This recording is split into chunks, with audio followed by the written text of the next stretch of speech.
दोस्तों, मैं आज आपको एक ऐसी कहानी सुनाऊँगा जो काफ़ी मोटिवेशनल होगी आप के लिए और सीखने को आपको उससे बहुत कुछ मिलेगा। जैसे ही विक्रम और बेताल की आपने कहानी सुनी होगी, तो विक्रम बेताल की कहानी में सार यही होता है कि एक बार क्या होता है कि विक्रम और बेताल साथ होते हैं, तो बेताल उस विक्रम से कहता है कि हे विक्रम, बता कि एक शिष्य है, उसके उसके उसके गुरु के 3 शिष्य हैं और वो तीनों शिष्य जो हैं काफ़ी अच्छे, काबिल हैं, योग्य हैं और वो जो है अपने गुरु की बेटी से शादी करना चाहते हैं। अब वो जो शिष्य है वो किसी वजह से वो उसकी मृत्यु हो जाती है और तीनों ही शिष्य जो थे उससे बहुत प्यार करते थे। अब तीनों शिष्य जो उससे बहुत प्यार करते थे वो बहुत बेचैन हो जाते हैं और वो क्या करते हैं कि जो पहला शिष्य होता है वो तो अपनी ज़िंदगी को निछावर करके उसके मज़ार पे ही बैठ जाता है, उसके साथ ही वहीं पे बैठ जाता है, उसके शरीर के साथ ही बैठ जाता है और शरीर के साथ बैठने के बाद वो कहता है कि अब तो इस जीवन में कुछ नहीं है, जब मैं जिससे बहुत प्यार करता था वही नहीं तो फिर मेरा जीवन में अस्तित्व नहीं है, वो वहीं बैठ जाता है और वो धुनी लगाने लगता है। और दूसरा शिष्य जो होता है वो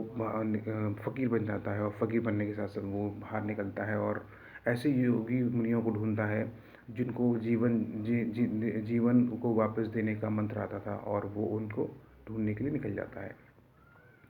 अब जीवन ढूंढने वाले जो ऋषि मुनि हैं वो उसको मिल भी जाते हैं और मिलने के बाद उसको वो मंत्र दे देते हैं।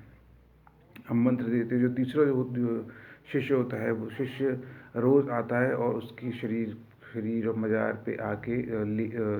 लेप करता है, सफाई करता है, लेप करता है, सफाई करता है और उस शरीर का ध्यान रखता है।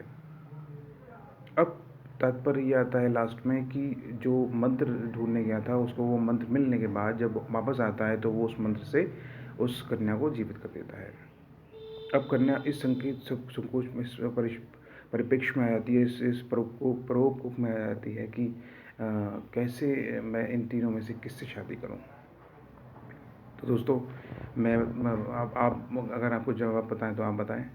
मैं कैसे वो इन तीनों शिष्यों में से किससे शादी करेगी। तो मैं आपको बताता हूँ। तो जो पहला जो शिष्य था जिसने अपनी ज़िंदगी उसके ऊपर निछावर कर दी थी और धुनी लगाने लगा था वो, दूसरा शिष्य जो था जो जिसने उसको जीवन दिया वो, और तीसरा शिष्य जो था जिसने उसकी शरीर की उसकी मज़ार की देखभाल की। तो उन तीनों शिष्यों में से जो दूसरा शिष्य था जिसने उसको जीवन दिया, तो जीवन देना एक पिता का काम होता है, पिता तुल्य का काम होता है, तो वो तो शिष्य जो है उसको पिता तुल्य के बराबर हो गया। दूसरा शिष्य तीसरा शिष्य जो था जिसने उसकी सफाई उसको केयर की और उसको उसकी सेवा की, तो वो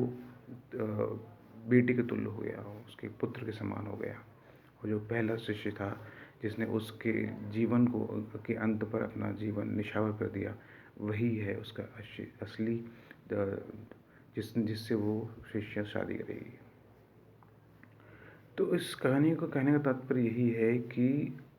अगर आपको परम की प्राप्ति करनी है तो आपको मौन रहना पड़ेगा, क्योंकि मौन रहने से